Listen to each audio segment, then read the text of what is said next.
Guys, ito na yung tawag dito,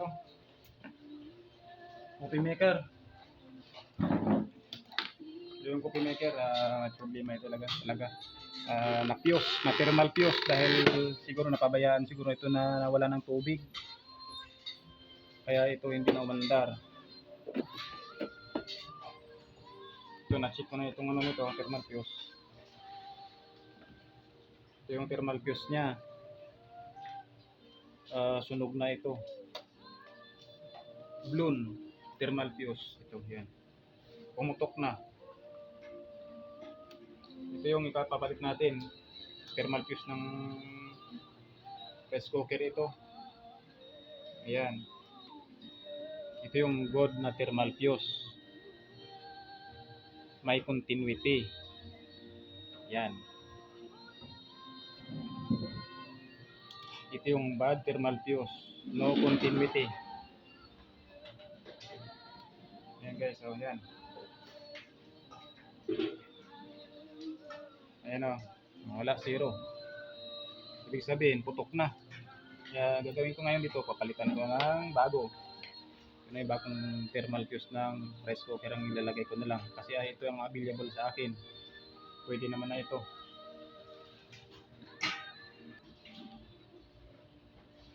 Tatanggalin ko lang yung lumang thermal fuse. Gagawin ko dito, ipupan ko lang ito dito. Yan.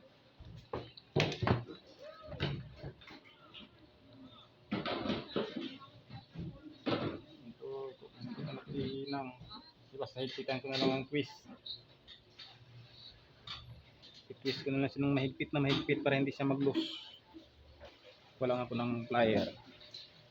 Yung nose plier. I-twist ko na lang ng mahigpit.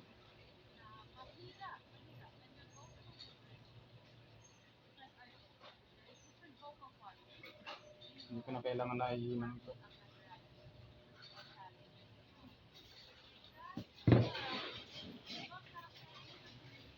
Yan. I-twist na lang siya dito.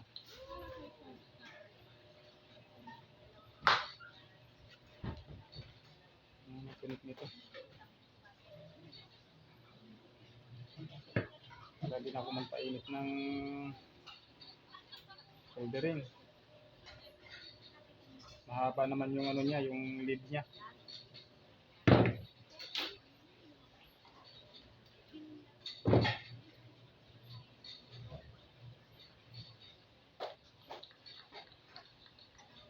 So, ibabalot na natin.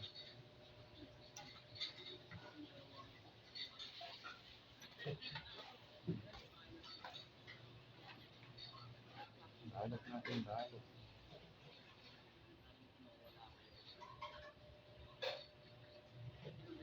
Ayan. Baligyan natin yung sa housing niya.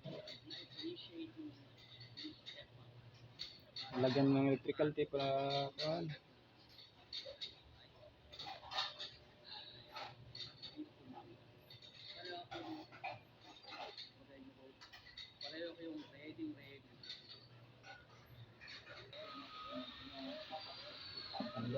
Hindi ko pa nang natin ko sa binakabakal na para madikit pa rin niya pagka nag-overhead.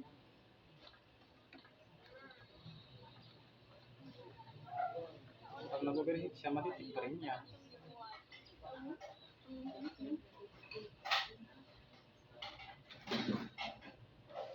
Oh.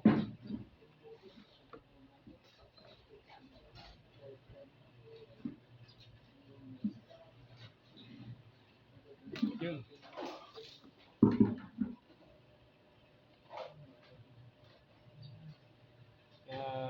Protected pa rin siya pagka nag-overheat. Dikit natin sa bakal yung thermal fuse para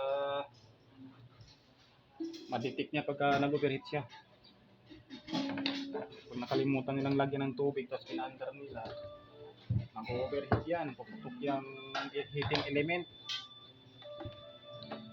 Ito yung heating element niya. Yan. Nandun yung pump ng maliit na pump para maipaakit na yung tubig.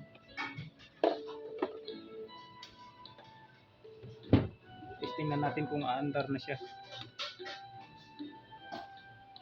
Ito kasi kanina walang power.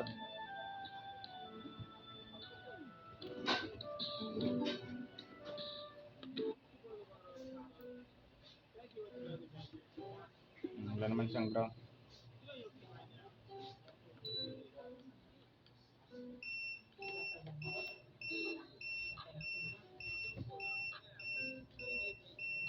Hindi kinaya ng kailangan ng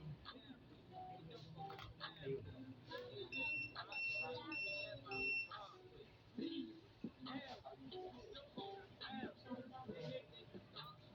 Yan, andar na siya. Hindi pang overheat.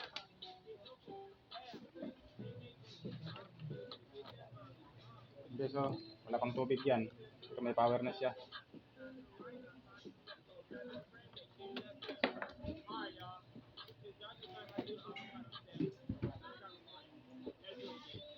Init nga. Sobrang init na. Ayan. Ayan. Okay guys, ibabalik ko na yung cover niya. Ayos na siya. Mas cover natin.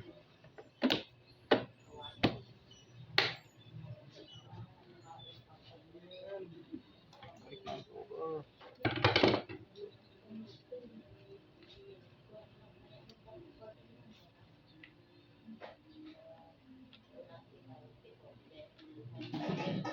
Asahi pala yung brand dito guys.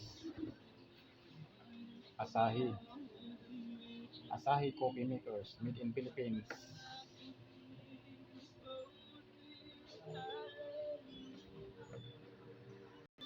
Testing na lang natin ng tubig ito. Testing natin lagyan ng tubig.